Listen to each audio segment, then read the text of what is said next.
I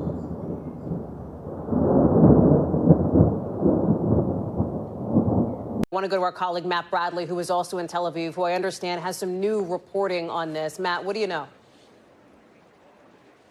Well, we're just seeing this. I'm just parsing out this statement like the rest of us, Hallie. You know, it is confusing. One of the things that really turns me around here is that he says officially Iran will start the ceasefire, and upon the 12th hour, Israel will start the ceasefire, and upon the 24th hour, an official end to the 12-day war. Clearly, President Trump sees this 12-day war as a successor to the 6-day war. So it looks as though, and I don't know any more than you do here, Hallie, but it looks as though Iran is going to stop firing, and then 12 hours later, Israel will be enjoined to stop firing.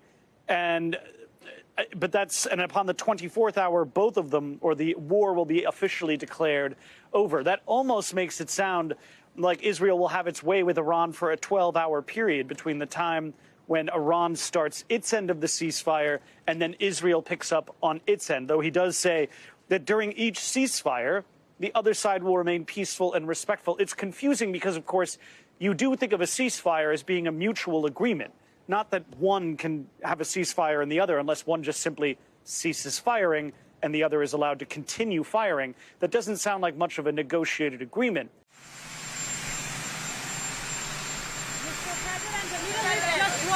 They violated it, but Israel violated it too. Are you questioning if Israel was committed? Israel, as soon as we made the deal, they came out and they dropped a load of bombs, the likes of which I'd never seen before.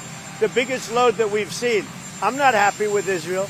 You know, when I say, okay, now you have 12 hours, you don't go out in the first hour and just drop everything you have on them. So I'm not happy with them. I'm not happy with Iran either. But I'm really unhappy if Israel's going out this morning because of one rocket that didn't land, that was shot, perhaps by mistake, that didn't land. I'm not happy about that. You know what? We basically have two countries that have been fighting so long and so hard that they don't know what the fuck they're doing. Do you understand that? You know, the other day I was thinking about the events that are happening in the so-called Middle East between Israel and Iran. And it got me thinking about who individual 47 truly is. Now, he is a person who can dish out the punishment. He's a constant troller. This is what the so-called MAGA people love. They absolutely clutch their pearls when someone uses profanity, when someone talks about sexual content, when someone is disrespectful, when someone doesn't show any level of grace or decorum. But for individual 47, as long as the ideal is owning the libs, they're completely on board with it. This is where white Jesus completely gets thrown out the window. They don't care about being respectful suddenly. But the one thing he absolutely hates is being embarrassed. He can dish it out, but he can't take it. Bad events can happen to people. Even if he didn't do it, he'll still make fun of those bad events. And the one thing Trump hates is being embarrassed. So he gets on his platform, Lie Social. He gets on Lie Social and makes a claim and says something like, hey, look, basically, in a sense, he's saying that he initiated or brokered some sort of ceasefire between Israel and Iran. Okay. The ceasefire is a joke. Israel embarrassed him. The thing is, Israel does this kind of thing all the time. Now, he said he was bothered by what Iran did, but he was really upset with what Israel did, which is a big surprise to a lot of people because no politician can really come out and say anything against the nation of Israel. Again, when we come out and have these conversations about Israel, they have this plot armor where you're being anti-Semitic. That's garbage. The Palestinians, they are a Semitic people. They are a Semitic people too. You Israelis do not have a monopoly on being Semitic, but somehow they have a monopoly on being Semitic. Somehow people like Ben Shapiro love talking about the Holocaust, which is valid.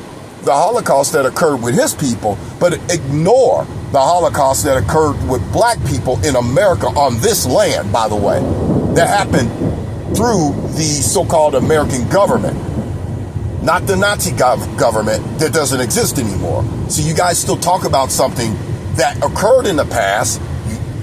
When it comes to black people, you don't like to hear about the past, but at least it occurred by the American government here on this land for hundreds of years. You don't want to talk about the black Holocaust. In many ways is still occurring. You only want to talk about your people's Holocaust. But Donald Trump, he gets into his feelings. And we see this with the profane tirade that he had. Now, MAGA trolls, white Christian conservatives, and black tap dancing coons have no problem with ignoring what he said. They had no problem with ignoring what they said. In fact, many of them are celebrating. Oh yeah, he's keeping it real. You know, he's showing his toughness. Actually, he's showing weakness, because this nation of Israel can do whatever the hell they want to do without any reprisal. It's not like he said, you know what?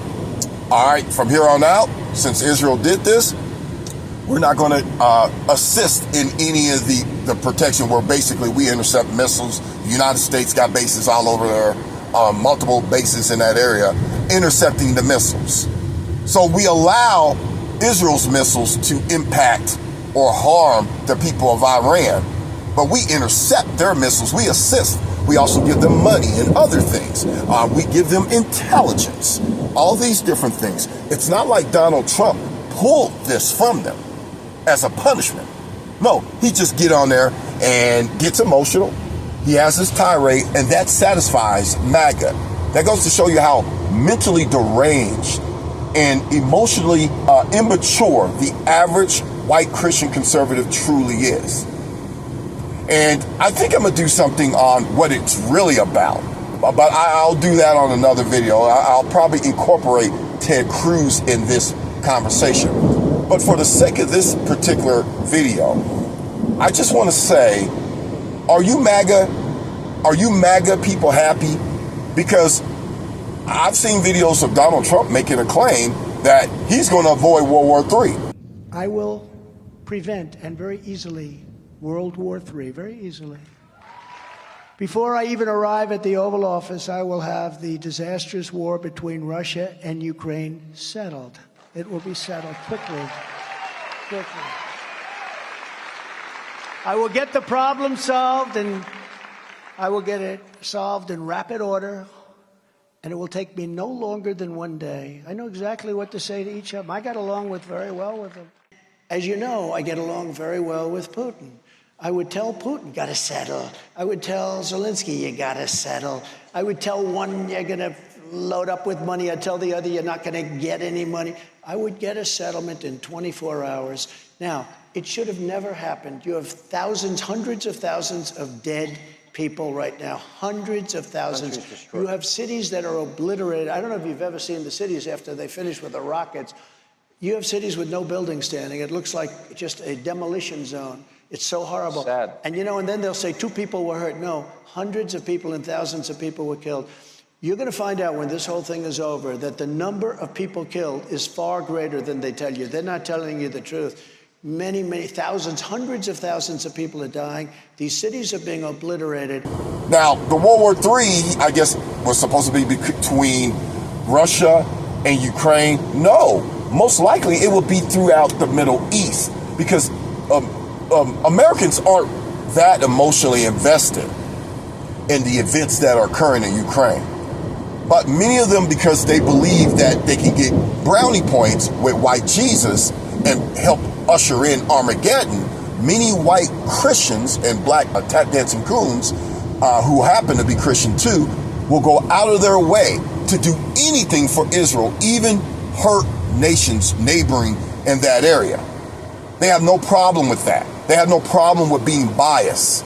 They have no problem with assisting Israel and what it does to other nations out there. So this helps usher in white Jesus in Armageddon, so white Jesus can give the nation of America brownie points and consider them as the blessed by basically helping them become violent worldwide criminals, or at least in that region of the world, towards everybody else who happens to oppose them. Now, let's be clear here. The nation of Israel is just basically a jump-off point for the United States in the military-industrial complex. They are basically a forward operating base for the United States, so they can control things in that region and beyond. So if something ever goes down, they don't have to necessarily bring in assets from around the world. Those assets are already there. If they have beef with even Russia, it's a lot closer than shooting things off from the United States, unless, of course, you're doing all the shooting from, say, Alaska. But they want to be able to have that region of the world in control. Therefore, a closeness to the continent of Africa and basically Europe and Asia. So, you hit all these different areas just by being in Israel. That's all. And America uses Israel. Don't get it misunderstood. They don't really have a high regard for Christians like that. And the Christians don't have a high regard for the Jewish faith either. But they use this Judeo-Christian nonsense as a collaborative together when basically they're completely two different religions. They're serving the same God, but they don't believe in the same stuff. And both think the other side is wrong. They don't agree with this. They don't agree with them, but they're willing to use each other for their goal. Israel, the nation, is using America for its might, its big brother mindset, its technology, and its ability and desire to destroy other nations at a whim. The nation of Israel is using that, where the United States is saying, okay, yeah, we're also using it as a strategic point to do what we do, but also because white Jesus will help us and consider us in the end times. And it's all horrible. I see it for what it is. Now, individual 47, I don't think he cares about any of it. I think it's all about a flex for him. I think he likes to look strong, but he really looked weak in this past few days. He really looked weak. And it's not because of anything else other than the fact that Israel embarrassed him. He made a statement. He made a claim that, he could broker this deal. He got this agreement, and in less than 24 hours, they breached that agreement and did it in a heavy-handed fashion and completely uncaring about it, by the way. He had some tough words with Benjamin Netanyahu. So what?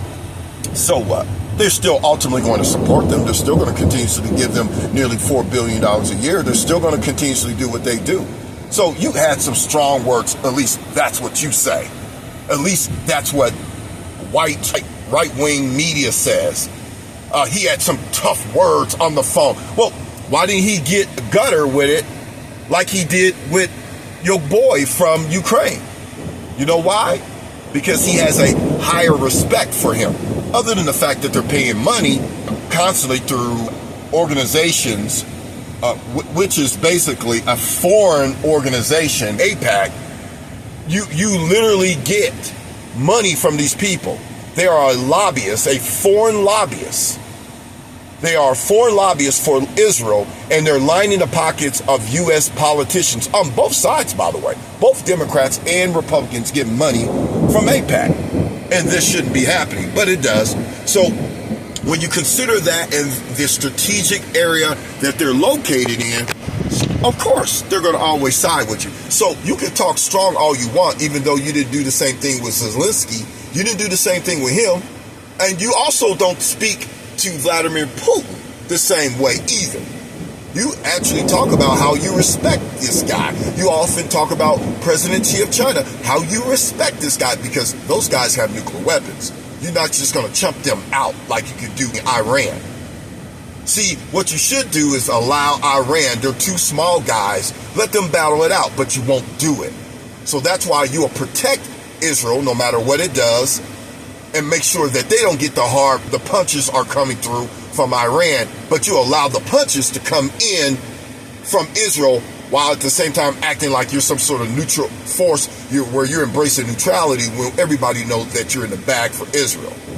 Even, Donald Trump, you're in the bag for Israel. This whole peace through strength, you've exhibited no strength. You've painted a target on the backs of Americans, because now what you do is open the Pandora box for terrorism to occur in the United States, because they know that they can't go head to head with you with military might, not yet.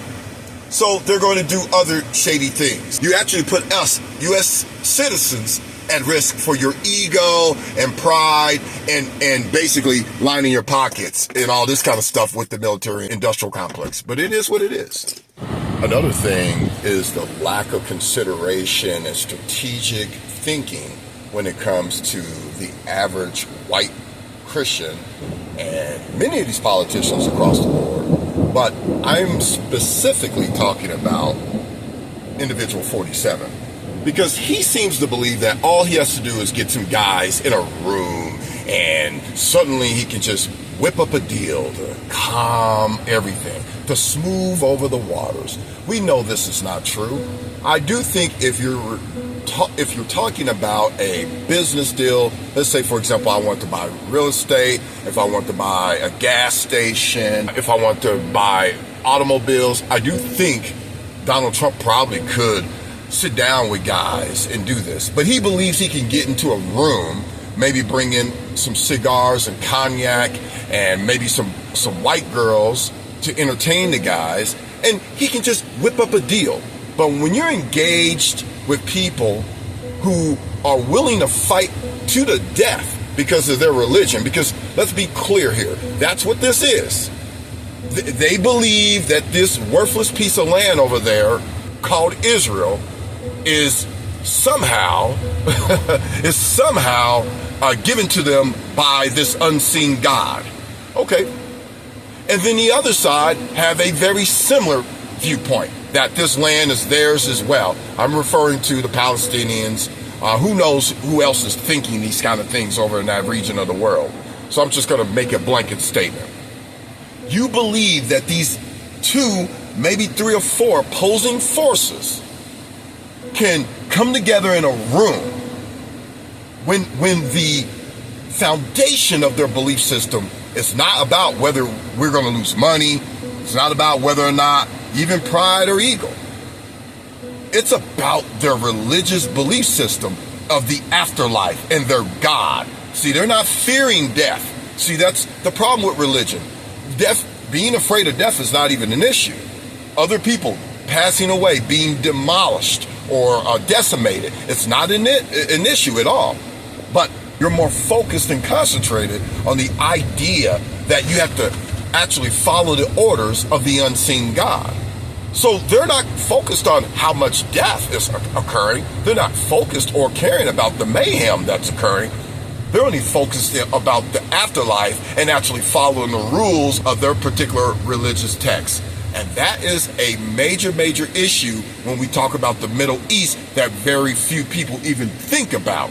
Individual 47 is so arrogant and ignorant to believe that he could just get in the room with these guys as if they're just arguing over whether or not they can get a contract with, be able to hold majority ownership of a cell phone company. No, it's not the same. These people are fighting for religious reasons, which makes it even more so dangerous.